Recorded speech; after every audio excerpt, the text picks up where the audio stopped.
Hallelujah! Yes, nakaka-touch, no? Nakaka-touch. Ang February.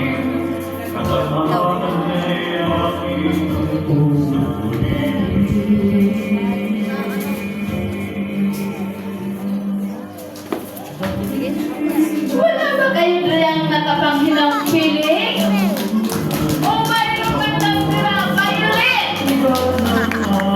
Sabihin mo na kay Pastor. Ibabalik ni Lord sa'yo siksik, makuliglig, at umapaw.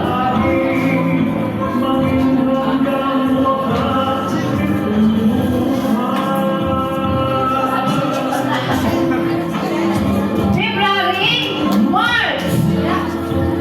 Ipinanganak sa Marso.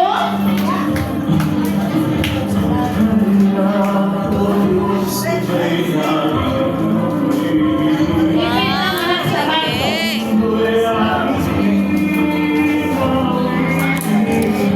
Amen. Hallelujah. Sana all. Ipinanganak sa April. Di ko nasagot. Yan din yung violet o nakapahinang piling. Amen.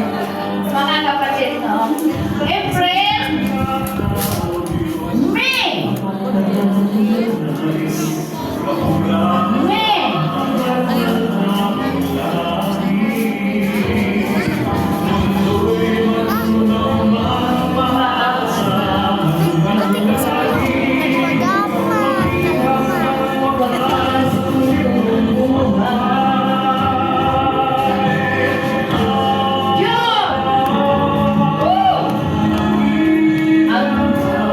Ang misis ng pastor.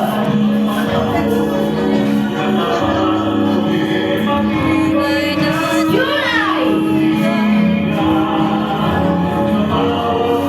Batiin man niyo si pastor ng happy birthday. August!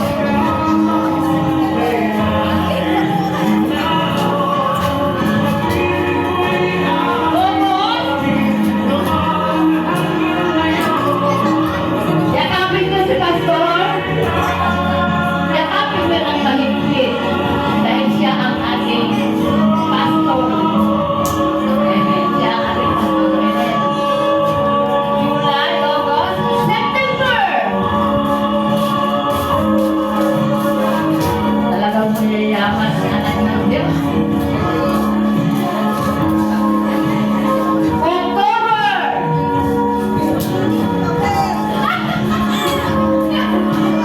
Ang ano pa, special pagdating wife.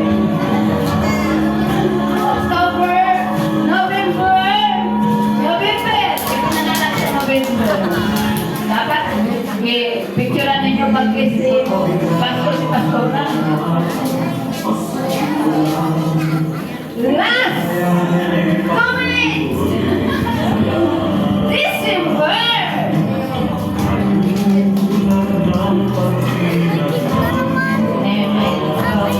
Wow, the pound cake ni Pastor.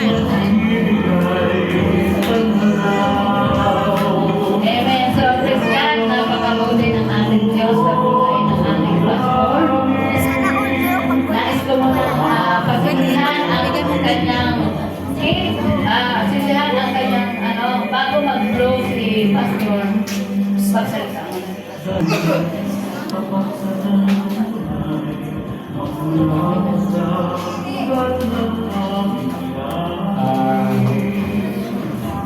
Napakalaking kaganakan na naramdaman sa ganitong sitwasyon, lalo na sa aming mga pastor na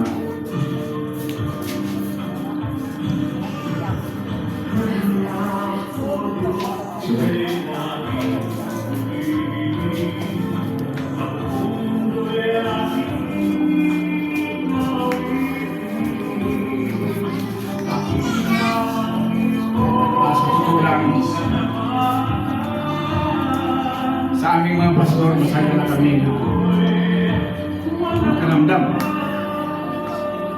Minsan, makaramdam namin yung pamamahay.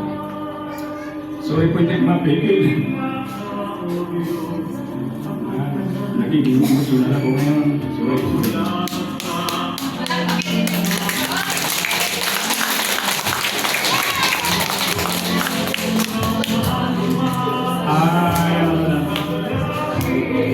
Pasaluhan ko na lang, si Lord na lang po nakakala po sa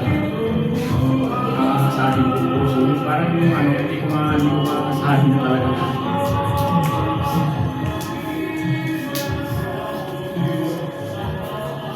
Sa kabila ng aming paghihirap, pastor, hindi po sasabihin ko sa inyo kahit dumating sa buhay ko namin, hirap kami, busog kami. May nararamdaman kami, pinipilit namin ipinapakita na parang kaya. Pero sa totoo, nakakaramdam din kami ng pagod, hirap. Para lang po sa inyo. Kaya napakalaking kagalakan ng puso namin, parang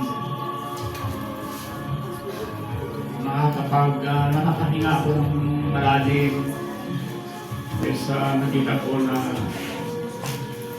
nandiyan din kayo sa amin, sa mag-asawa.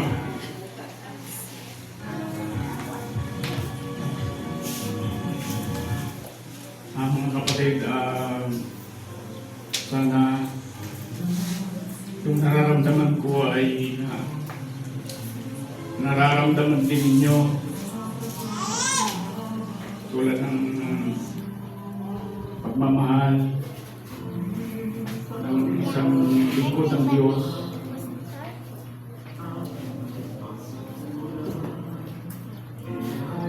Yun lang ang masasabi ko, na sana hindi ito mababago, na walang kapagbabago. Sa anong ating nararamdaman, sa anong ating mga ipinapakita, pagmamahal, sana yung pagmamahal natin ay Diyos hanggang sa muling bumalik ang ating Panginoon na isama-sama tayo sa hirap o ginawa man. Mga kapatid, sana walang makakapagbabago. Sorry po na nagiging ako ngayon. Nung mga nakaraan, nag-birthday nila po, pero hindi ganito ang aking nararamdaman. So ngayon lang, unang-una nandito yung nandito yung mga kapatid ko. Kasama ko sila. Buo pa rin kami. Sabi nga ng kapatid ko, sabi niya, akala daw niya hindi na kami magkita-kita. Pero dahil ang Diyos ay mabuti, sabi nga ni Krishna, kung hindi pa tayo tapos sa ating mga misyon, ay hindi pa niya tayo kukunin. Kaya may magandang plano pa ang Diyos sa buhay natin. Ako po ay naniniwala na ang plano ng Diyos ay napakaganda kapag tayo po ay sumunod lang sa Kanya. Nagpapasalamat ako sa Panginoon na nakasama ko kayo, mga kapatid, mga pamangkin ko, maging sa amin po mga iniimbita, inaunlakan po nila kami. Salamat po sa inyo. Purihin po, Panginoon, sana mga kapatid, lalo pa tayo pag-ikisip na isang pag-ibig, isang pananampalataya, isang paglilingkod, isang pagsunod sa Panginoon. Darating ang araw ay tayo ay magkasama-sama nahaharap sa Panginoon. Amen. So, salamat at yun lang ang aming kong masasabi. Thank you again. Salamat po sa